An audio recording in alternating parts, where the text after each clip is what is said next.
3, 2, 1. Hello, friends, and welcome back to Hanging with Janky.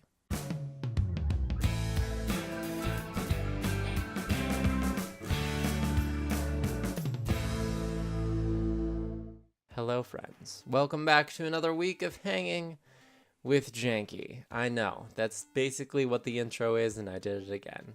Here's the thing. You don't see this, but I riff for 20 minutes before I get started, just to get like hyped up and jazzed and in the right headspace to do this.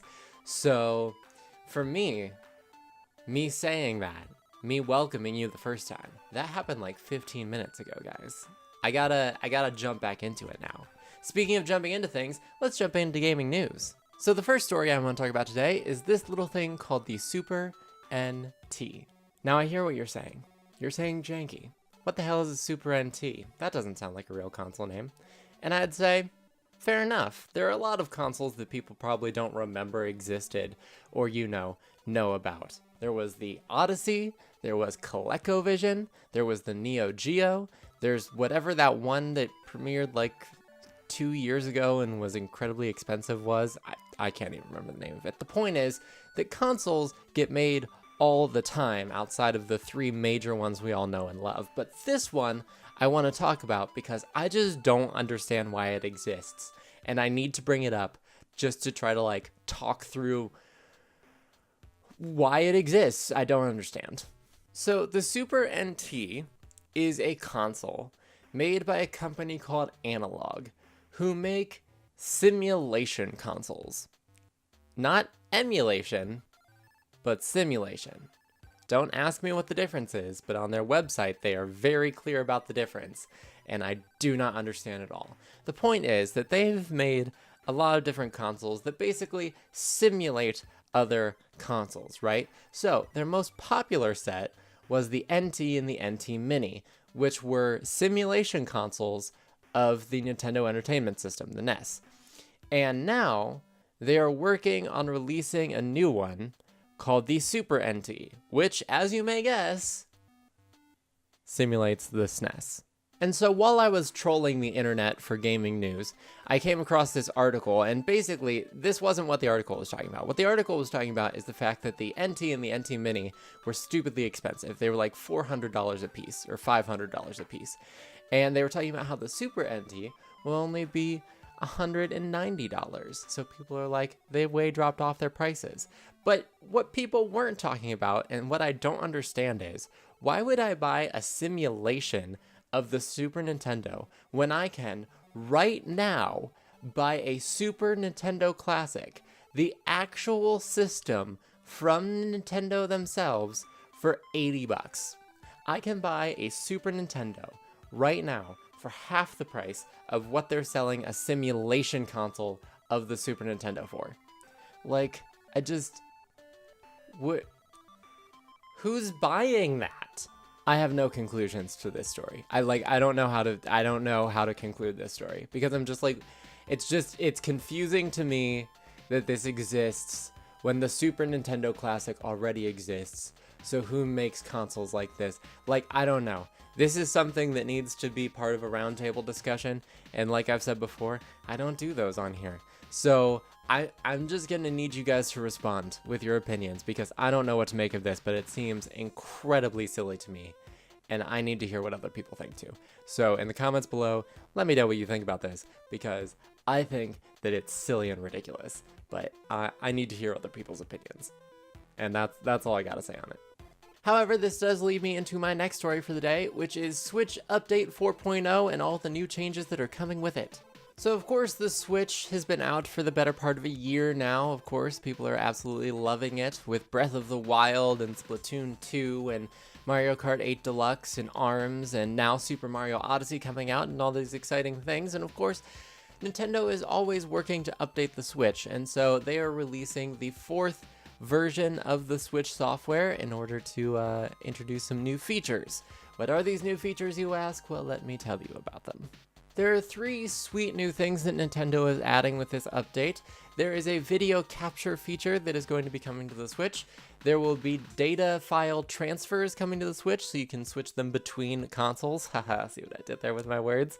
And also, it will support wireless headsets finally, so you can finally use those wireless headsets on the Switch. Now, there are some caveats to these updates, of course. The video capture isn't like for YouTubers and streamers, really. It only captures 30 seconds of video at a time, actually, which can be edited down and shared to Facebook or Twitter or wherever you feel like sharing it, but it's really more for capturing moments than it is for capturing, say, Let's Plays, or the kind of content that we make here on YouTube, or the kind of content you might want to stream on Twitch. And as for the data file transfers, they are one-way data file transfers, so you can only move it to a different Switch, and then you cannot get to those save files again on the Switch that they originally came from. So, like, if you wanted to, say, port your files from a broken Switch, that doesn't work. If you wanted to get your files back from a lost Switch, that doesn't work. If you want to back up your files in case something happens to your original Switch and you happen to have a second Switch, first of all, why are you rich enough to buy 2 Switches? Second of all, you can't do that because as soon as you transfer the data over to the second Switch, it gets erased from the first Switch, which sucks. And of course, with the wireless headsets, you have to have a USB connector for them. They don't support Bluetooth, but neither does Xbox One or PS4, so it's not really a huge deal with the wireless headsets. But the other 2 things, it's kind of like, oh, all right, well, at least you're having it there, even if it's not quite the way we want it at Nintendo. But hey, at least you're trying, and that's what's really important, right? This has been another very long ramble with Janky shenanigans. I bumped my microphone with my coffee cup.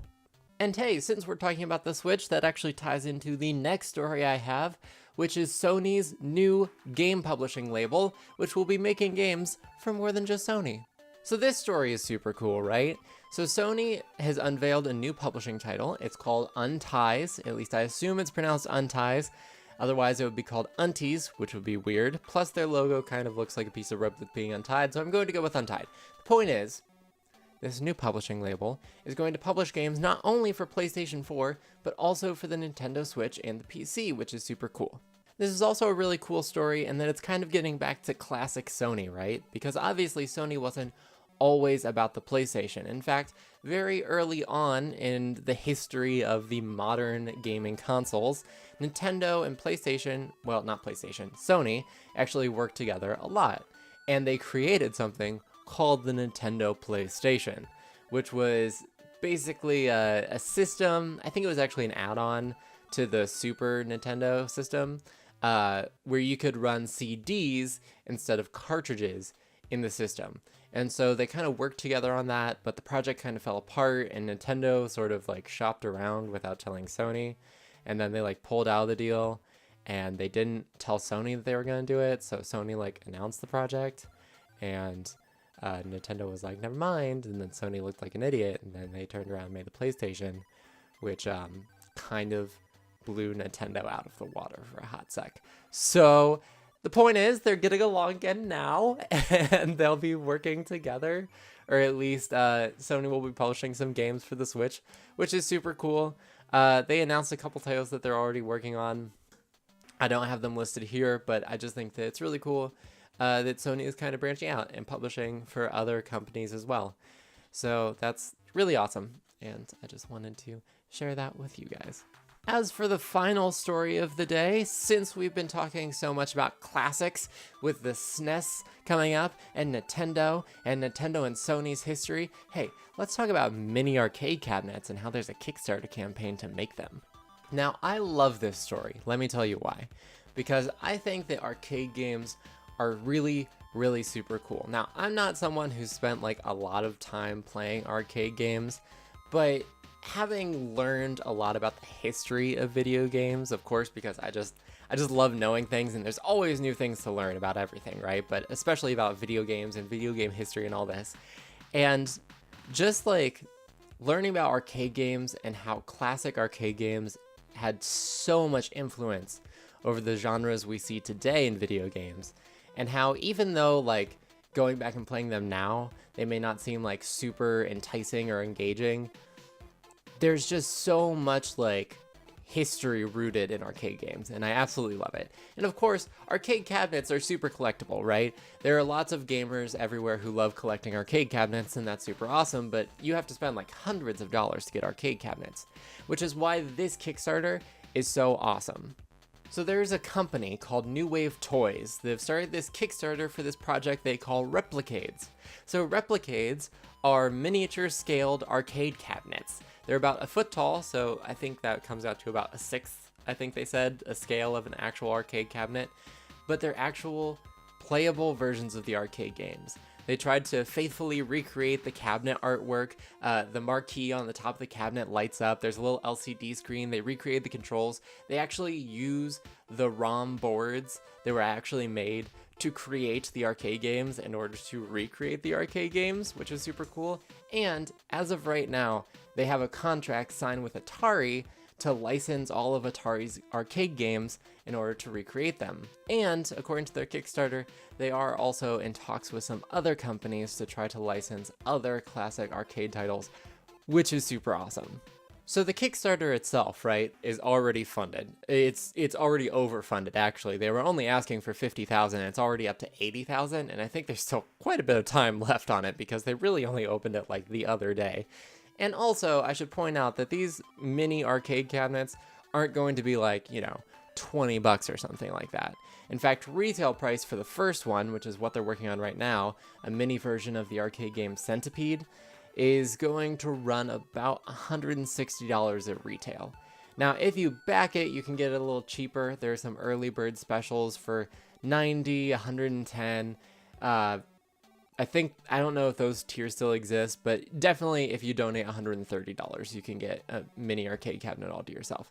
But the point is that even though they're still like pricier, they are less pricey than actually buying the arcade cabinets themselves. And you get to have like a little piece of gaming history, which is super cool. And I've often thought about starting some kind of series here on the channel to talk about arcade games and how like specific arcade games are significant to the history of video gaming, because they are. And it's so awesome and cool to talk about like how these games that seem like so basic now actually had a huge influence over how we play games today, which is super cool. But yeah, I love the idea behind this Kickstarter. I absolutely love this RepliCades idea. I'll probably back it at some point, but yeah, I just wanted to share it with you because I think it's super cool and I'm super jazzed about it, and I hope that you are too, because arcade games are awesome.